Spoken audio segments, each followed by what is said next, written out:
Corona के नए variant BF7 का प्रकोप दुनिया के कई देशों में देखने को मिल रहा है। अगर बात अपने देश की करें, भारत की करें, तो कल प्रधानमंत्री नरेंद्र मोदी ने भी उच्च स्तरीय बैठक की है। बैठक के बाद सभी राज्यों को कोविड गाइडलाइंस के पालन कराने का निर्देश दिया गया है। इस वक्त हम मौजूद हैं राज्य के सबसे बड़े अस्पतालों में शुमार सदर अस्पताल। ये सदर अस्पताल का बिल्डिंग है। 500 से ज़्यादा बेड यहाँ पर मरीजों के लिए उपलब्ध है।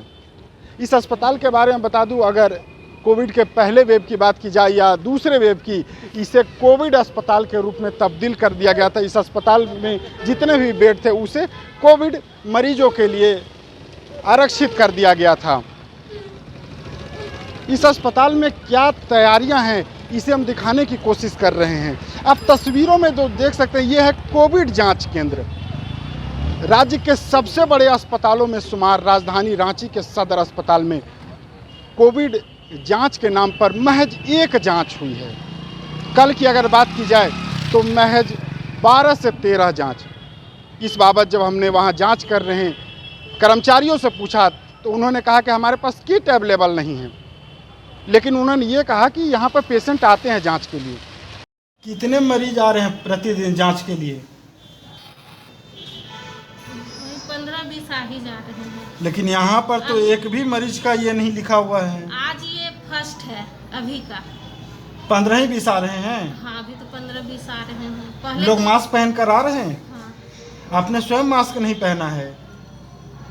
अभी मास्क मेरे पास खत्म हो गया है, तो अभी ऑफिस खुलेगा तो अभी जाकर के ऑफिस से लेके आए। अच्छा, यहाँ जो आपका ये जो टेस्टिंग लैब है, इसकी जो स्थिति है, लग नहीं रहा है कि यहाँ पे टेस्ट भी होता होगा कभी। नहीं, वहीं पर से हम टेस्ट करते हैं। इसी गंदे वाले जगह पर आप टेस्ट करती हैं? हाँ, वहाँ पर आप जिस चेयर पे बैठी हैं वो भी टूटी हुई है, ये डाउन है। सामने जिस पे मरीज बैठेंगे, हम लोगों के पास जैसा व्यवस्था है हम लोग उसी में काम कर रहे हैं। जांच घर की बात करें या वहाँ पर जो उपलब्ध सुविधाओं की, तो ये ऐसा लगता है जैसे साल भर से यहाँ कोई आया ही नहीं है। मकड़ी के जाले, टूटी हुई कुर्सियाँ।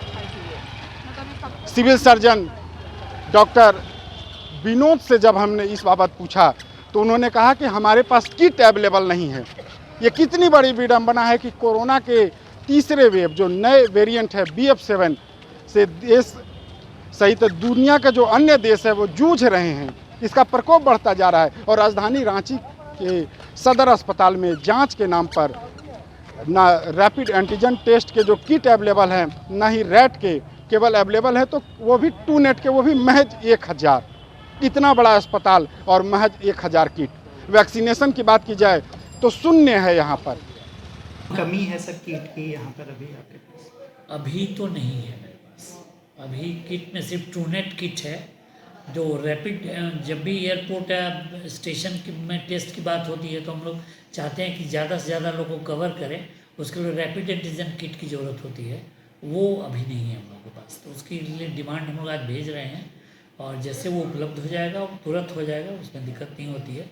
तो हम लोग वहाँ स्टार्ट करेंगे और उसके लिए टीम भी कुछ बनाना होगा। इसलिए हम लोग विभाग से निर्देश भी लेना होगा कि टेम्पररी 3 या 4 महीने के लिए हम लोग कुछ स्टाफ लैब टेक्नीशियन या ANM को रखें। इसके लिए विभागीय आदेश की हम लोगों को ज़रूरत होगी और उस हिसाब से हम लोगों को इस्तेमाल करें। वहीं स्वास्थ्य मंत्री बन्ना गुप्ता के बड़े दावे हैं। उन्होंने कहा कि सारी सुविधाएं हमारे पास उपलब्ध है। सभी उपायुक्तों को निर्देश दे दिया गया है। पूरी तरीके से हमारी तैयारी मुकम्मल है।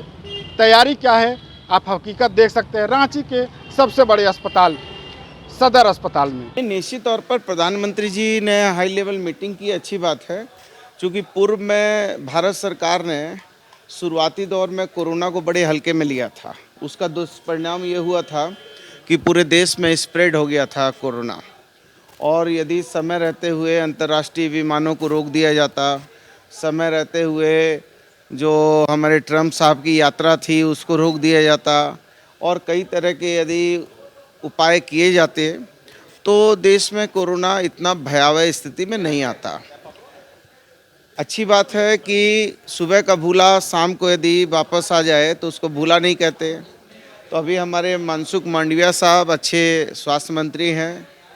जैसे ही चीन में और भी दुनिया के दूसरे देशों में कोरोना का जो प्रकोप बढ़ा है, तो उसको देखते हुए केंद्रीय स्वास्थ्य मंत्री जी ने भी बैठक किया। आज हमने भी हमारे ACS साहब के साथ हमारे विभाग के साथ बैठक भी किया है और हमारे ACS साहब ने सभी उपायुक्तों को पत्र भी लिखा है कि कोरोना को दुनिया के देशों में कोरोना के बढ़ते प्रभाव को देखते हुए सभी उपायुक्त जो हैं इस पर नज़र गंभीरतापूर्वक रखेंगे और जैसे ही कोई भी ऐसी परिस्थितियां बनेंगी जिस परिस्थितियों को भगवान न करे बने, लेकिन हम पूरी तरीके से तैयार हैं और राज्य ने कोरोना के 3 दंश झेले हैं। अब हम इसके हैबिचुएटेड हो गए हैं।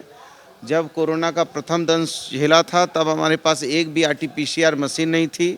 आज हमारे पास 15 RT-PCR लैब हैं, हमारे पास जीनोम सीक्वेंसिंग की मशीन है, हमारे पास कोबास 6800 भी है, हमारे पास 120 के करीब प्लांट भी हैं, PSA प्लांट है, 12,638 से भी ज़्यादा बेड हमारे हैं। PQ NICU को भी हम लोगों ने दुरुस्त किया है। तो हम सभी तरीके से चाक चौबंद है, इसमें कोई घबराने की ज़रूरत नहीं है और समय रहते हुए झारखंड पूरी तरीके से मजबूती से काम करेगा। इसके अलावा अगर पब्लिक जगहों की बात की जाए तो रांची के कई प्रमुख जगहों पे आप देख सकते हैं लोग बगैर मास्क के घूम रहे हैं। जांच करने वाले कर्मचारी खुद बगैर मास्क के हैं। वैक्सीनेशन की संख्या शून्य हो गई है, जांच की संख्या शून्य है। क्या ऐसे ही झारखंड और खासकर राजधानी रांची, जहां राज्य के विभिन्न कोने से मरीज आते हैं, कोरोना मुक्त हो पाएगा अपना झारखंड? दावे तो बड़े बड़े किया जा रहे हैं, हकीकत क्या है आप तस्वीरों में देख सकते हैं। देशवा न्यूज़ के लिए झारखंड से मैं अशोक कुमार। सिर्फ खबर दिखाना देशवा न्यूज का मकसद नहीं, देशवा न्यूज की कोशिश है कि समाज की सूरत बदलनी चाहिए। देशवा न्यूज पर वीडियो देखने के लिए लाइक करें, सब्सक्राइब करें, साथ ही बेल आइकन दबाना न भूलें।